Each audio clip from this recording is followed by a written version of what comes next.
Polisi melakukan buka tutup lalu lintas Sumbar Riau, keadaan terpantau masih aman dan lancar. Uji coba sistem buka tutup lalu lintas Sumbar Riau terpantau masih aman dan lancar.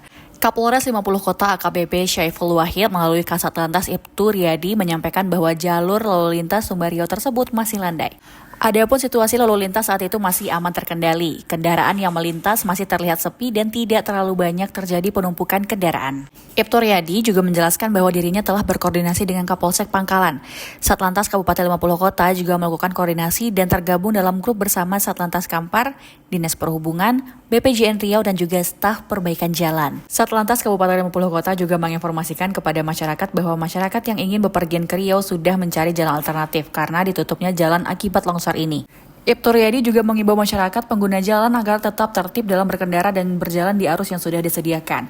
Agar terhindarnya penumpukan kendaraan, masyarakat pengguna jalan terutama supir angkutan besar dapat beristirahat di rumah makan dengan catatan tidak memarkir kendaraan di badan jalan.